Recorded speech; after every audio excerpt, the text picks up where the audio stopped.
The Holy Gospel according to Matthew, the 25th chapter. Glory to you, O Lord. Jesus said, "For it is as if a man going on a journey summoned his slaves and entrusted his property to them. To one he gave 5 talents, to another 2, and to another 1, to each according to his ability. Then the owner went away, and the one who had received the 5 talents went off at once and traded with them, and made 5 more talents. In the same way, the one who had the 2 talents made 2 more talents. But the one who had received the 1 talent went off and dug a hole in the ground and hid his master's money. After a long time, the master of those slaves came and settled accounts with them. Then the one who had received the 5 talents came forward, bringing 5 more talents, saying, 'Master, you handed over to me the 5 talents, and see, I have made 5 more talents.' His master said to him, 'Well done, and good and faith and trustworthy slave. You have been trustworthy in a few things. I will put you in charge of many things. Enter into the joy of your master.' And the one with 2 talents also came forward, saying, 'Master, you have handed over to me 2 talents. See, I have made 2 more talents.' And his master said to him, 'Well done, good and trustworthy slave. You have been trustworthy in a few things, and I will put you in charge of many things. Enter into the joy of your master.' And then the one who had received the 1 talent also came forward, saying, 'Master, I knew that you were a harsh man, reaping where you did not sow and gathering where you did not scatter seed. So I was afraid, and I went and hid your talent in the ground. Here you have what is yours.' But his master replied, 'You wicked and lazy slave. You knew, did you, that I reap where I do not sow and gather where I did not scatter? Then you ought to have invested my money with the bankers, and on my return I would have received what was my own with interest. So take the talent from him and give it to the one with the 10 talents. For to all those who have more will be given, and they will have an abundance. But from those who have nothing, even what they have will be taken away. As for this worthless slave, throw him into the outer darkness, where there will be weeping and gnashing of teeth.' The gospel of the Lord. Praise to you, O Christ." So today's gospel is another one of those happy ones. And it's always troubling to me, as I've said often, when we have these parables that end with someone being cast out into the outer darkness where there is weeping and gnashing of teeth, because there is that part of me that knows my heart better than anyone else knows it. And that part of my heart says, you never have been good enough for this. You never have been good enough to be a pastor. You never have been good enough to amount to much. Eric, you never really have been a good enough guy to feel like people should look up to you, because, I kind of often describe my personality type as jerk, or depending on the company I'm in, something a little stronger than that. And it's not because I want to be mean, even though I have the capacity. And it's not because I want to hurt people's feelings, even though I have the capacity. It's not even because I try to be challenging, and I certainly have that capacity. But it's because I try not to be mean. I try not to hurt people's feelings. I try not to be challenging. And so often in my life, I find myself having to say, listen, I didn't mean it the way it came out. And shouldn't a pastor be able to sometimes guard themselves a little better than that? Shouldn't we be able to put on the nice face? Shouldn't a pastor be able to put it on the good church persona and feel comfortable in that? And so, we call that sometimes imposter syndrome, where we feel like if anybody ever really saw me, then they wouldn't think I amounted to much. And certainly I feel that way because I see me. And a lot of times I feel like I don't amount to much. And so I hear about this outer darkness.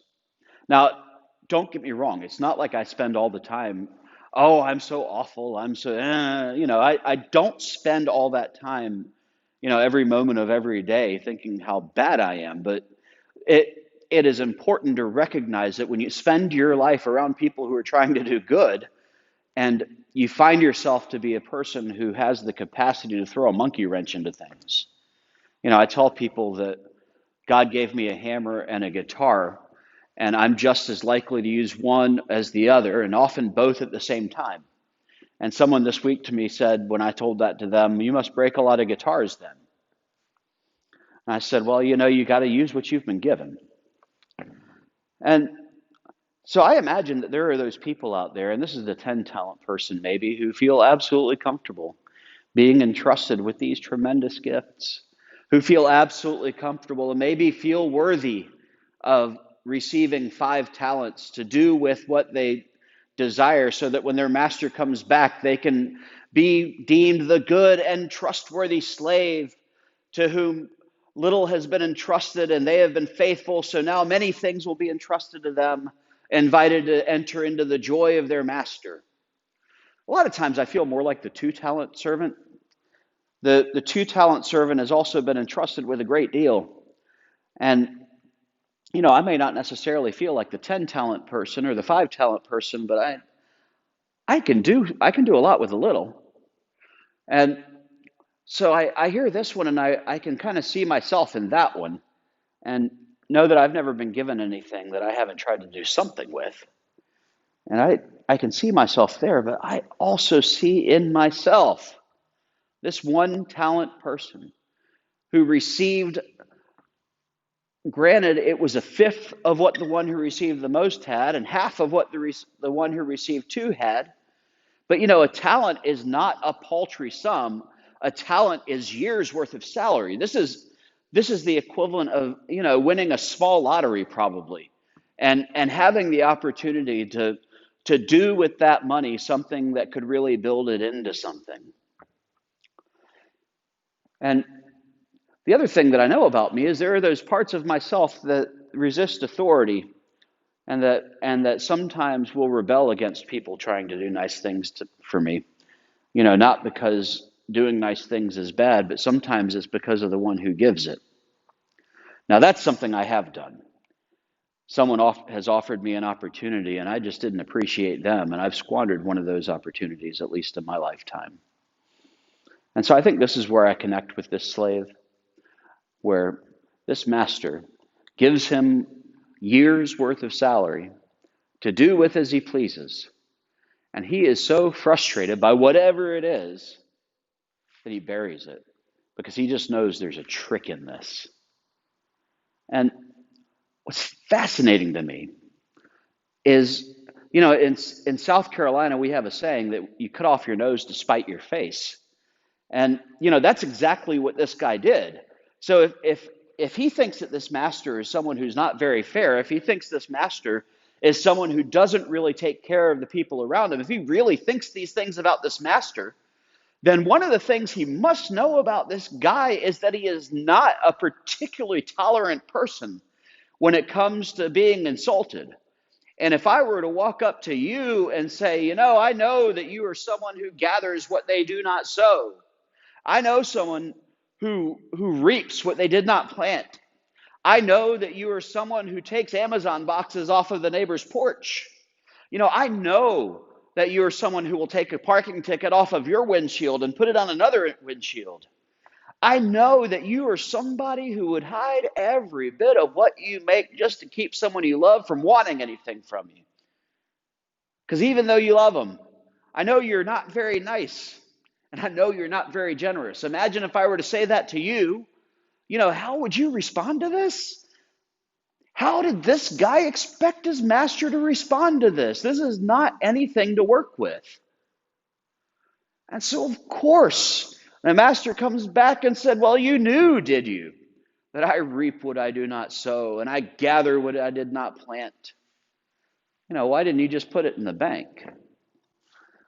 And I think, at least the way I've read this parable for the last couple times I've preached on it, that the reason he didn't put it in the bank is because he didn't want the guy to have the satisfaction of seeing any increase. And he figured that maybe he wouldn't punish him if he just gave back exactly what he had brought. Now, the other side of that is maybe he would have if he hadn't been so insulted. Think about this for a minute. What is this parable really trying to get at? Is this parable saying that God doesn't like the poor? That God prefers, people who are able to provide increase, and that those who aren't able to provide any increase, well, they're out of luck? No, I don't think so. I think what we hear out of this is that each of us, each individual has been entrusted with a great gift that only we have gotten, that only we can work with, that only we can spend, that only we can invest. Certainly, the master could have made something out of that money that he left with the slaves, but he wanted to give the slaves an opportunity to do something for themselves. Wanted to give them an opportunity to feel like they had accomplished something. Wanted them to have an opportunity to have a little taste of what it was to enter into the joy of their master. And I think if the guy had invested it in the bank, the master would have probably accepted that because at least would have chosen to do something with it. He would have chosen to invest it somewhere. He would have put it to some good use. At the very least, if it's sitting in a bank, the bank can use that money to act as collateral against loans. But if it's buried in the ground, what good is it? If it's buried in the ground, how can it do anybody any good? Because you might bury seeds, but they sprout crops. Anything in the ground is worthless and good as dead anyway. And so what I hear in this isn't that we've been called to produce and produce and produce, and that our worth is according to our competency, or that our worth is according to our production, or that our worth is according to what return we produce for the master.